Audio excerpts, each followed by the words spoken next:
One. Good morning, everyone, and thank you for joining us for this morning's session on IDEA place-based teams and as a strategy. My name is Crystal Madison, and I am the Director of Change Work for IDEA. And co-facilitating with me this morning is Mr. Josue McGrath from our IDEA Boricua place-based team, also known as IDEA Puerto Rico. He serves as one of the senior fellows and will be tag teaming for this morning's presentation. We're going to give folks about 1 more minute to hop on, and then we'll get rolling. Hola, Josue. Good morning, everyone. Scott. Good to see you. Liking the mustache. Yeah? Sean's rubbing off on you, huh?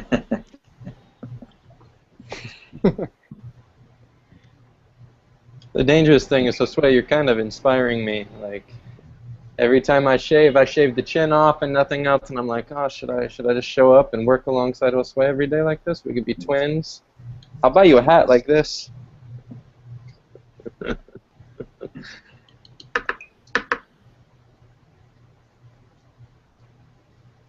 This is the first time I'm on this sort of Google Hangout, so it's kind of interesting.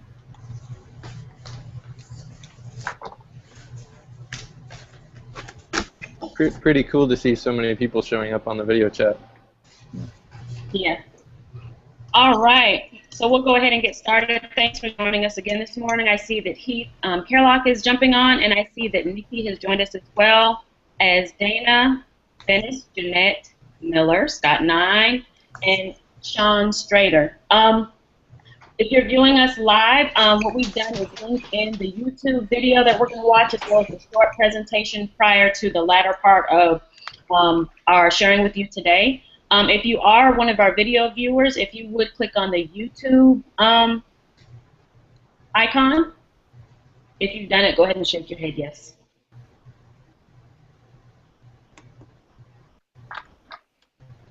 All right. Yes, no, okay. I shared the link also for live viewers in the showcasing, but what we're learning is once we link it into showcasing, it will start at different times for different participants. So what I have now, it should be up as the main screen, and we'll go ahead and introduce this session to you.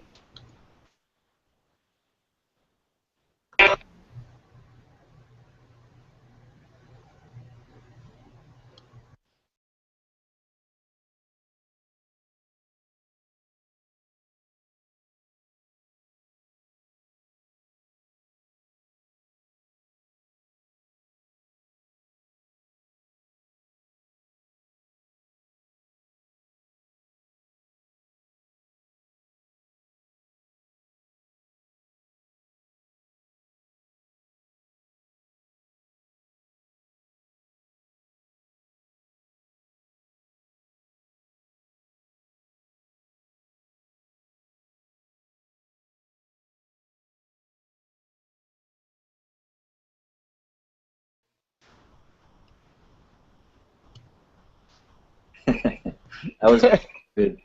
All right. So we are back. Thank you once again for joining us for this morning's session. And we're going to give you an overview with some content in regards to IDEA place-based organizing as a strategy, what we do and how we approach it through our place-based teams. Then we will do a short TV version interview with our special guest, Josue McGrath, out of Puerto Rico, who will share with us some information about himself, as well as the work that he's doing with his the place-based teams in Puerto Rico. So for those of you that are joining us via the video chat as well, please join me over in Google Drive. What we're learning is that showcasing does not show any of like the presentations. So we'll have to view it in this format. And for those who are part of the audience, our apologies on that, but we did share the link on the event page as well.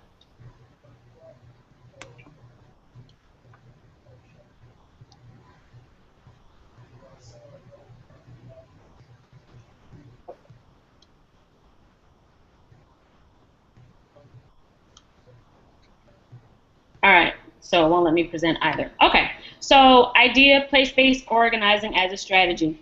For those of you who were able to join us yesterday, we did share some of this information with you in regards to organizing, our approach to organizing, and a little bit about our place-based teams.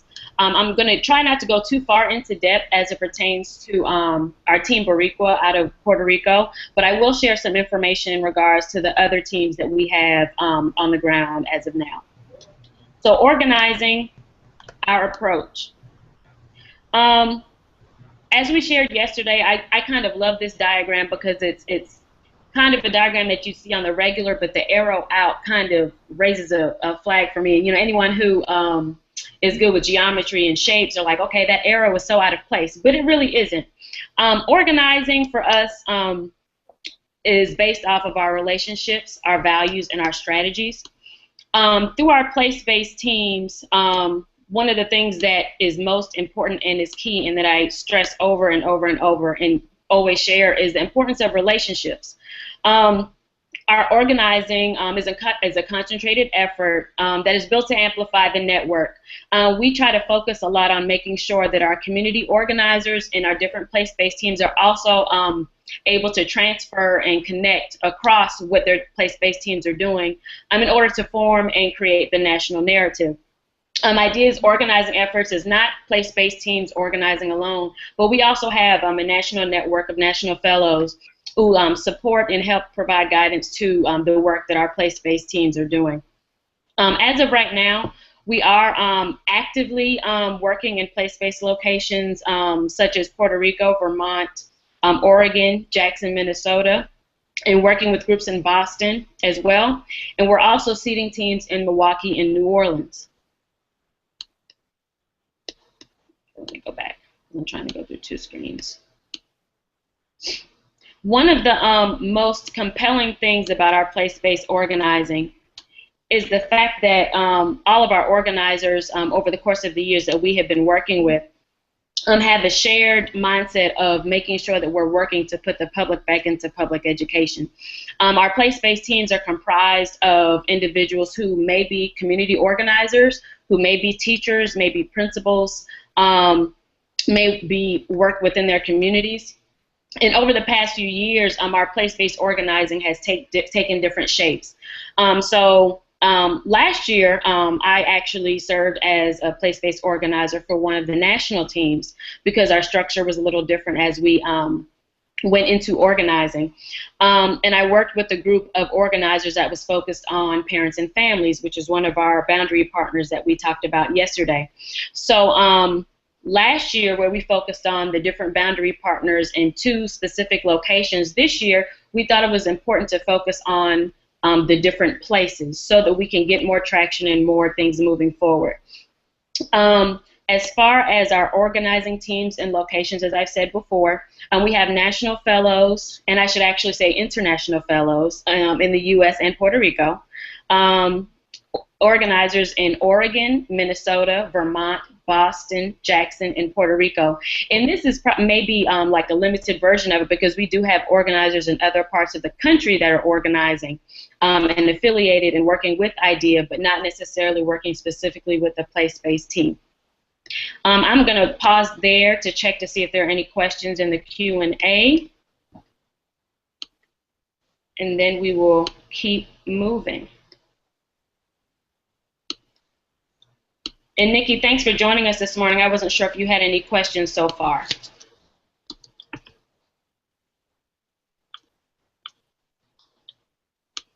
I'm checking the chat.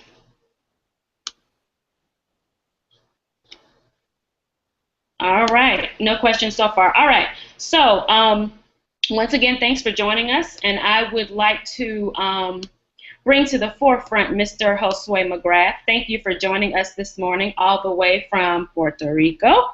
Wanted to make sure that you had enough time and space to share your experiences with IDEA as a whole, as an organizer, and just ask you a few questions if that's okay.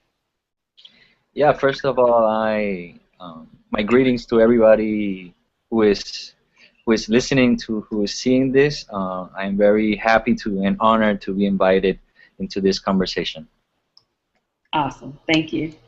All right. So, Josue, go ahead and introduce yourself. Tell us where exactly you're from in Puerto Rico, where you work, and your title, your position title. Well, I live in different parts. I've lived in different parts of Puerto Rico. Puerto Rico is a pretty small islands. We are three main islands in the Caribbean, and I've gotten a chance to live in 4 or 5 different parts of the islands. And I've been working with Nuestra Escuela. Nuestra Escuela is an NGO that promotes transformation in education in Puerto Rico and other parts of the globe. I've been working with Nuestra Escuela for 9 years, and I've gotten a chance to do different types of work within the organization. Right now, I am assigned as the initiatives coordinator, and pretty much that has to do with all the different special projects that Nuestra Escuela is developing in Puerto Rico and internationally. Awesome, thank you. And share with us a little bit about your relationship to IDEA. Like, describe to us your role and how long you've been affiliated with IDEA. Wow, I think I've been affiliated with IDEA longer than Scott Nine. I like that answer. or pretty much about around the same time. I think Nuestra Escuela and IDEA are brother and sister organizations. I think we've been working together and learning together since IDEA was pretty much born. And to us, that is a great honor to cultivate this friendship and this relationship and grow together as we have done. And I think to the future there are going to be many other ways for Nuestra Escuela and IDEA to collaborate. Awesome. And can you tell us a little bit more about Nuestra Escuela? Yes, sure. Nuestra Escuela was founded in the year 2000, and it was founded with a purpose to create an alternative learning space for youth out of school, what typically has been named dropouts. And Nuestra Escuela started as a very small project with little funding and resources, and pretty much was dedicated to creating these schools. Nuestra Escuela in Spanish means our school. So we started off with one school, and pretty much in about 5 or 6 years grew to have 4 school centers in Puerto Rico. And as the year passed, we've been specializing on how to work with youth that are looking for other options outside of their traditional school environment. Out of this work, in our first 6 to 8 years, there grew a demand for this type of work in other parts of Puerto Rico. And since then, we've been developing different initiatives to promote different learning environments, different learning teaching methods in alternative schools, but also inside the public school system in Puerto Rico. And that is something we are very focused on in the last couple of years, on how our alternative schools, as they're called in Puerto Rico, how do we get to a point where we are not needed, where youth do not need to go out of school because schools are great, because schools are effective, because schools are loving and caring communities. So that is part of the work that we're doing, is how do we transform the public education system in Puerto Rico. Awesome, thank you. And really quickly, in regards to your work with IDEA, what keeps you connected? Why do you keep coming back and working as an organizer, remaining affiliated, and maintaining relationships with IDEA? I think there are different reasons why we nuestra escuela and I personally are engaged with IDEA. I think it's for me personally, it's it creates learning opportunity. I feel that with my relationship with IDEA and the work that we do together, I am constantly learning. I am constantly challenging myself to do new things and to do things differently. I think that the network that IDEA creates is very healthy, and it promotes our own learning, because we are constantly getting to know new people, getting to know through the showcasing different education and projects that are innovative and are successful, and we get to learn from that. I think that our relationship with IDEA exposes us to different networks, which is very important to let the world know the work that we're doing, but also get to know the work that other people are doing, and how do we leverage ourselves for that big transformational change. And I think also the relationships are very important that I've gotten to develop with each of you and the different organizers that we've met over the years. So overall, I see it. It's like I don't know if the word is a hub. It's where we go back. I personally go back, and every time I gather with the IDEA community, I feel refreshed, and I come back with new ideas and new tools to move forward the work that we're doing locally. Awesome. Great. So, really quickly, I'm going to take a quick pause so that Josue can catch his breath really quick, because I know I'm asking a good bit of questions. Just a few more, Josue. But one of the things that we talked about during one of our sessions yesterday was our place-based teams, and how each place-based team looks different and focuses on different initiatives and strategies. So, for example, our teams in Minnesota and Oregon focus a lot on having salons and dialogues with different educators and different folks that are affected and involved with education. You have teams in Jackson who are focused on right now actually developing a democratic school for young elementary and early aged youth. You have the team in Vermont that's working on an education forum to bring folks together to connect, to talk more about education across Vermont, and also the team also focuses on proficiency-based graduation requirements. And then now to our team in Puerto Rico. So what organizing strategies are being executed and moved within Puerto Rico through Team Boricua? I think that definitely each team is going to be different.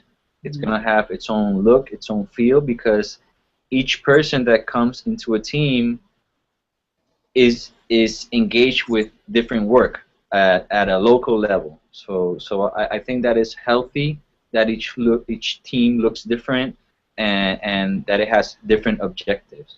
In our case, also because everybody has different work at a local level, but everybody at that local level has specific projects that are already moving forward.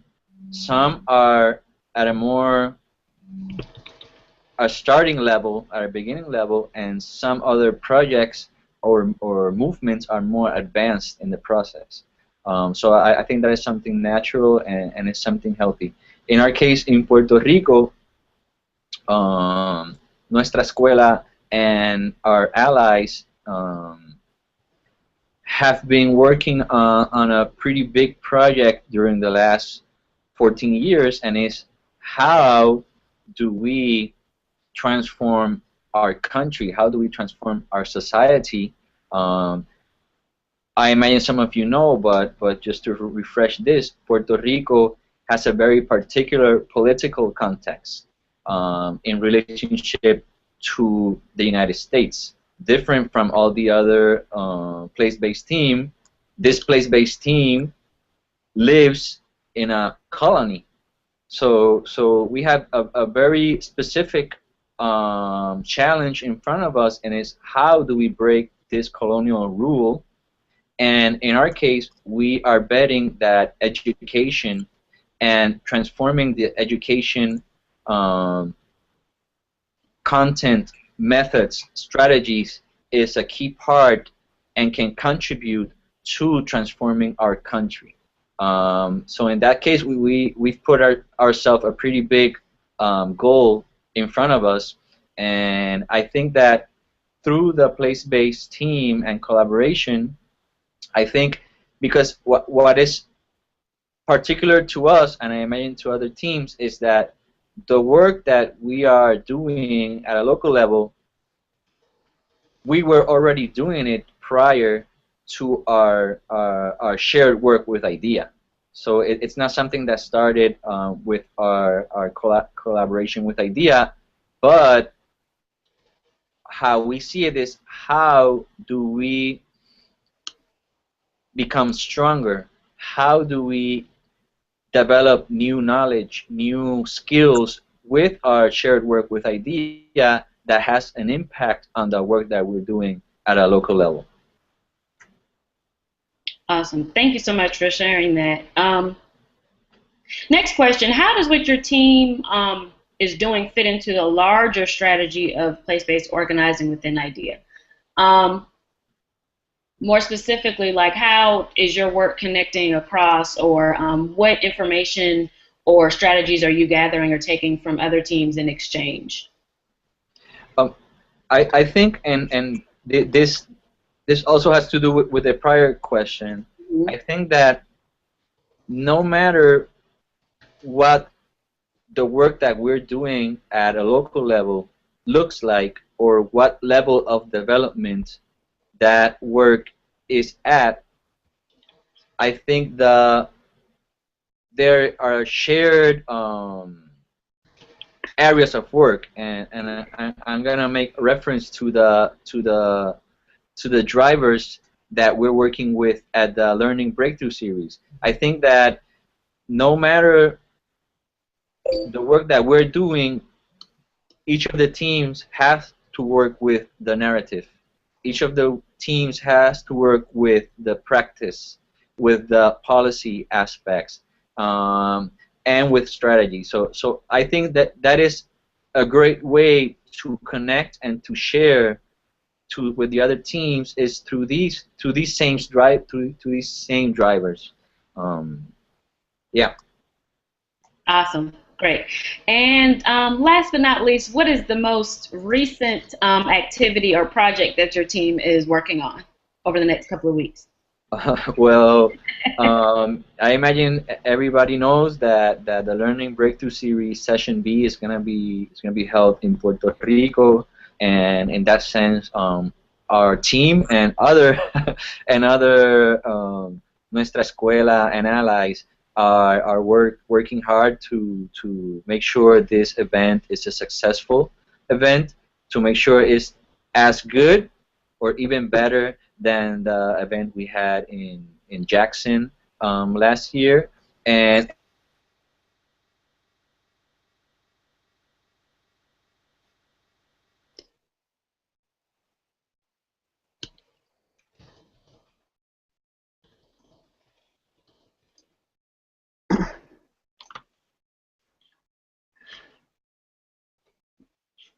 Josue? Josue, I think you're frozen. If you can hear me, if you want to turn your camera off and cut it back on, we can pick back up.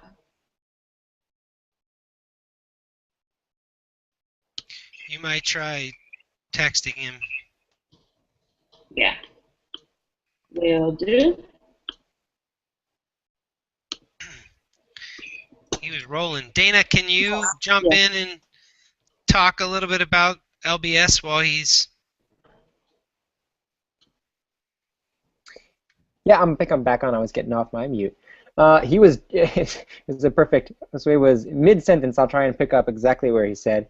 I think the last thing he was saying was he's hoping it will be as good or better than nice competition there Jackson session, and so there is a ton of work happening, and I'm really excited about it.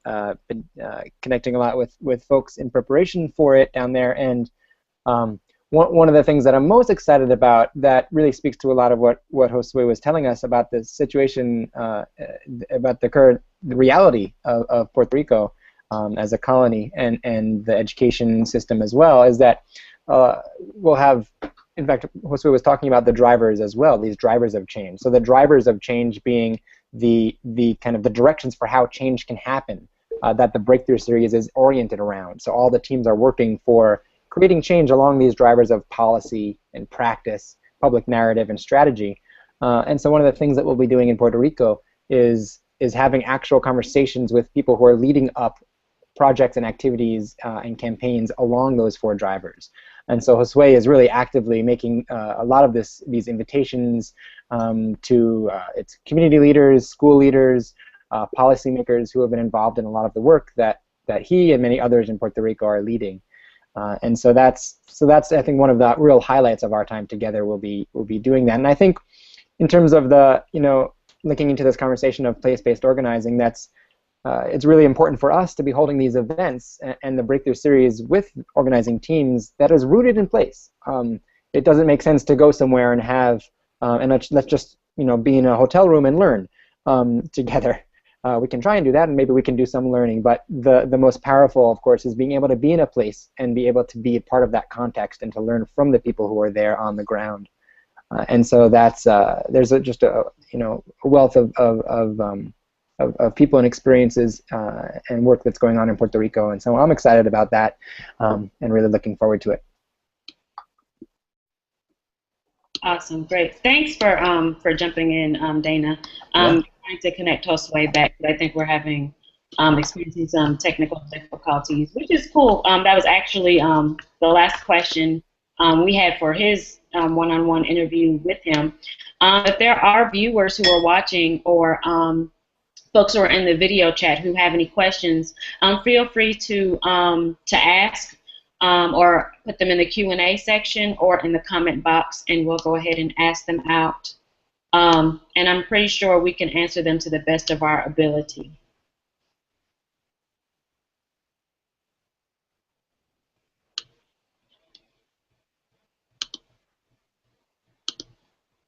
And the other thing I also want to share is their Facebook and Twitter information for Team Idea Boricua, and also the names of the senior fellows and storytellers that are affiliated and working with their team this year.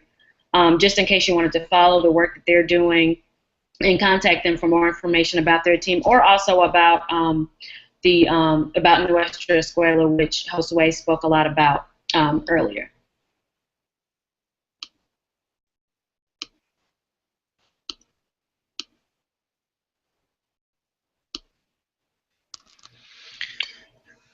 I just jump in, Crystal, to say, and hey everybody, this is Scott. I hope Josue gets back on, because I think nice to be able to talk a little further and ask him some questions. But he, I think we're honored by the relationship, not just with Nuestra Escuela, but with the set of allies and relationships they've built.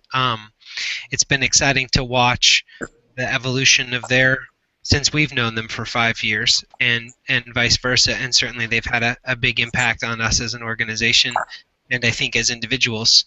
I'd love if he gets back on to be able to ask him some questions about how they came to think about not just building a learning alternative, but what were the choice points that made them begin to think about how to strategically be connected around the transformation of the entire educational system, like what led to that change in strategy.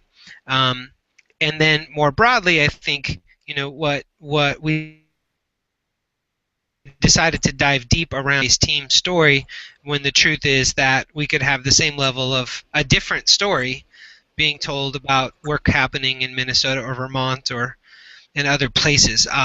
Nikki and maybe Skip being around from Jackson, make for an interesting place, because I think they're part of where that team's at is at the very beginning. Similar to me, I think, to some of the early plans Nuestra Escuela had when it was first getting started. So I don't want to miss a chance to make that connection. And then more broadly, just think about, what are we learning about place-based organizing, and how do they add up?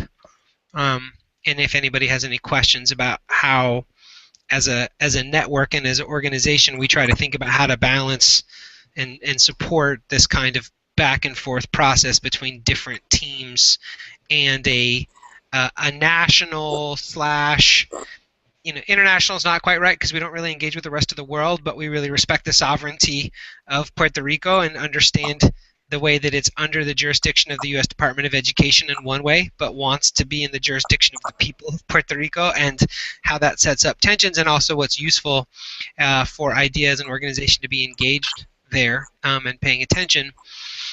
There's also some unique conditions in Puerto Rico that might give it a way of thinking about education that would be interesting to hear Josue talk about how that might apply to people working not in that same context, or how would he, if he gave advice to other teams, or suggestions, what would he offer up? So if he jumps back on, it'd be fun to hear some of that. Yeah, he just messaged me back. He lost Wi-Fi connection, and he's still trying to get back on. But yeah, just to continue the discussion about place-based teams, I know one of the things that I've spoken about or talked about with Team Boricua in Puerto Rico, and as well as other teams, is one of the strengths within their team is the fact that they set like regular times to get together to talk about what's going on and what needs to move.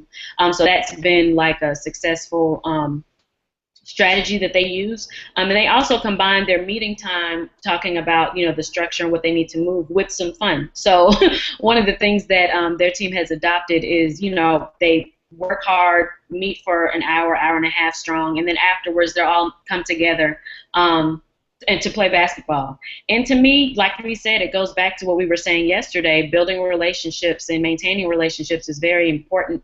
And you work hard, you play hard. That's been one of the things that's been really important. And also with their team, the way their team is structured is very helpful and useful as well.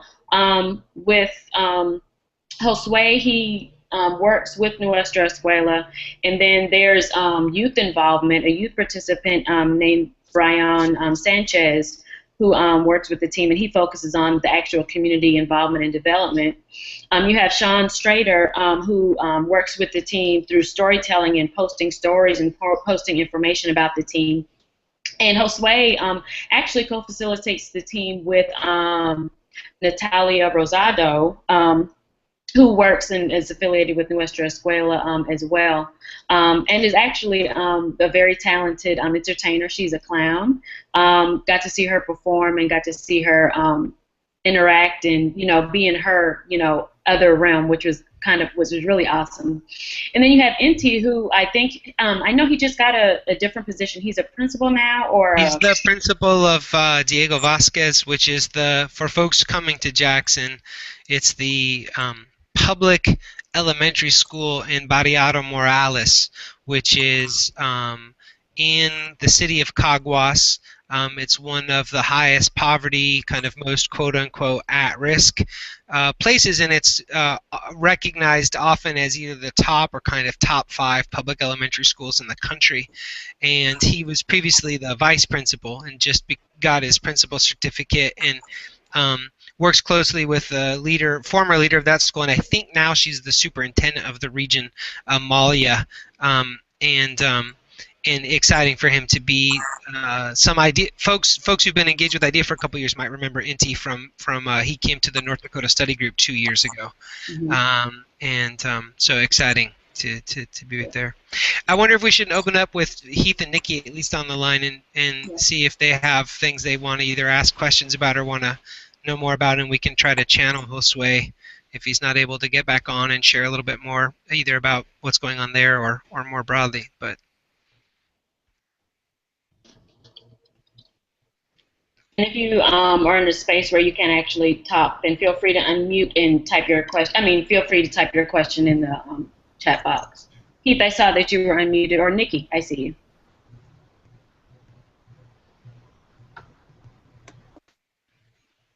Okay. It's like a game of unmute, mute. Hey, Heath.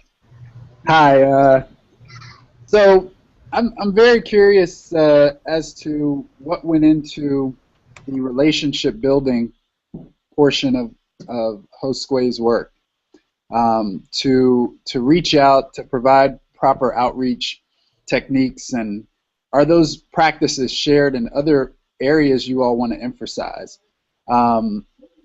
Obviously, on your the slide, let's see, slide 4, organizing locally and nationally, there seems to be a certain concentration of sites.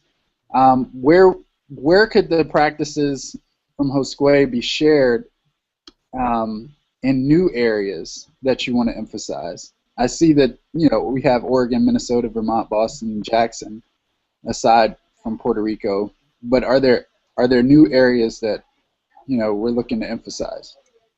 Yes, great question, or questions, Heath. It sounded like a combination.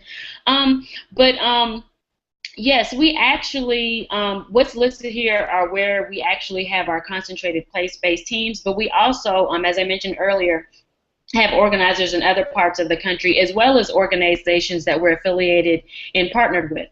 So for example, in New York, I want to say for the past few years, we've been doing innovation tours in New York, and where we have partnerships with some of the schools and community organizations there. So like El Puente and Calhoun School and Fannie Lou Hamer High School. So with us having innovation tours there, our place-based team from Vermont and other folks from across the country come to this location, and get to learn about what's going on within New York, how they're going about democratic education and working with their students, families, and communities. Also, you have areas like Denver, Colorado, where we actually had IDEC last August, where we have different folks that are in that area that are focused on democratic education and trying to move things there. They don't necessarily have an idea place-based team, but those are areas that we're working to nurture relationships with and with other folks there. Two more before I forget. On the map, they're pretty much identified. You have New Orleans. We're working with individuals and groups there to try to seed a team there because there has been some interest sparked, as well as Milwaukee, Wisconsin. We actually, the two folks who, two of the individuals from these two locations actually participated in last year's camp and got to learn more about IDEA, one of which was already affiliated with IDEA, but got to learn more about who we are, how we do place-based organizing.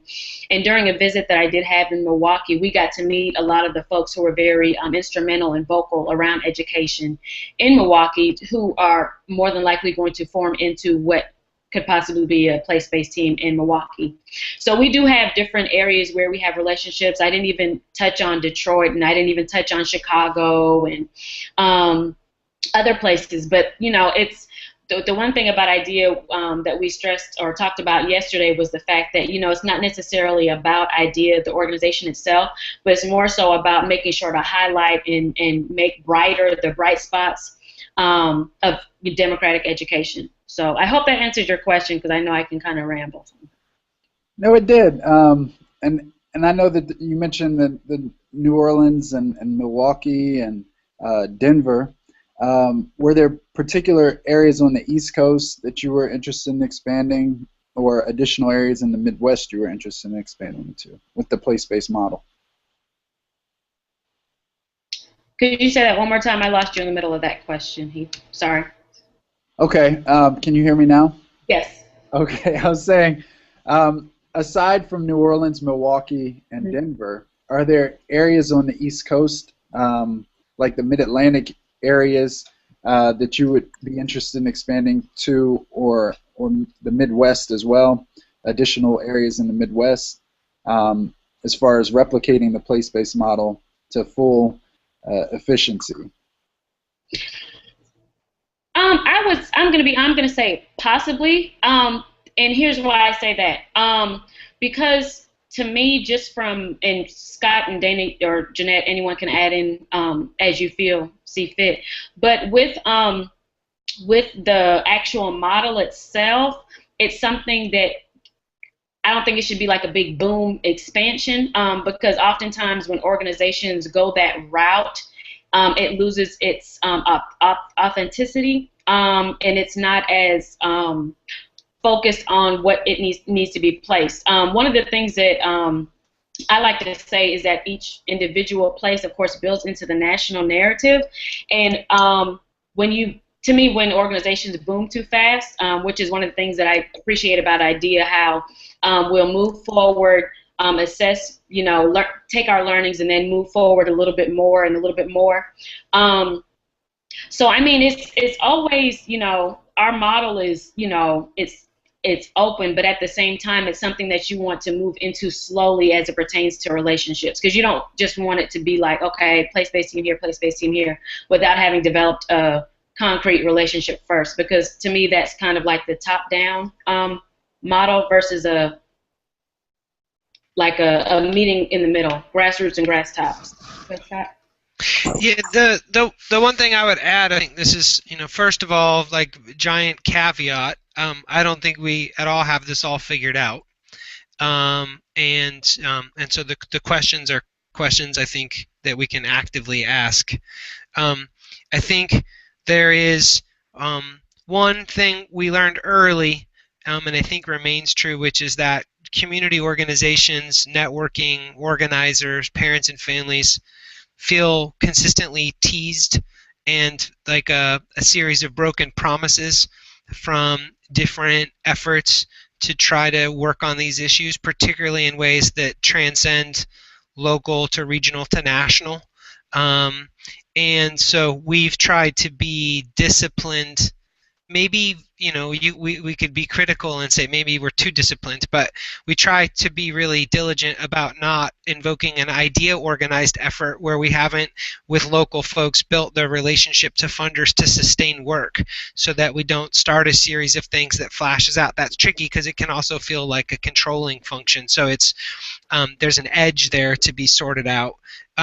What's new in our thinking, I think, is we've always recognized that we're part of an emerging movement, that people are moving regardless of affiliations to a network like IDEA or any other one, but that there's a role to be played to promote those existing efforts and help them be visible to one another, and that, as Josue shared, there are ways to help connect the dots in ways that serve people's interests and goals, and where folks share values, and that folks do, as much as they want to move their work locally, want to influence, particularly the policies of the U.S. Department of Education, but broadly our national public narrative and way of thinking about education. And to do that, folks have to put their local energy into some shared networking or organizing effort. And so we're really trying to think about, how do we keep promises? How do we be more precise about what our specific role is? And how do we weave these existing efforts together? So not everywhere needs a place-based IDEA organizing team. In fact, many places already have a network going. And so how do we better as we organize ourselves, how does our map not just show, as this one currently does, IDEA's efforts, but how do we show actually the linkages and relationships? Actually, the session right after this one, we're going to puzzle out loud on this idea around social network analysis, because the truth of it is that there are many great groups and networks going on around the country that we feel like we're linked with, and so we need to be thinking through how we elevate all of that. At the same time, there are places where a stronger partnership or a connection, whether it's with a mature organization like Nuestra Escuela or something just beginning to emerge in a community, having the supports and structures and way ideas drawn up, try to nurture those efforts can be useful, and we want to invite that too. And I'd say this is the work of IDEA, and we welcome anybody thinking through it and having ideas about how to do that in ways that hit that set of territory. Thank you. And it looks like we have 2 more minutes. Wasn't sure if we wanted to try to get another question. Was there one in the chat box? Did you see one, Scott? Yeah, Nikki asked a good question, and I chatted back at her. But Nikki, if you want to say anything more about that, or if you had any kind of follow-up question about it.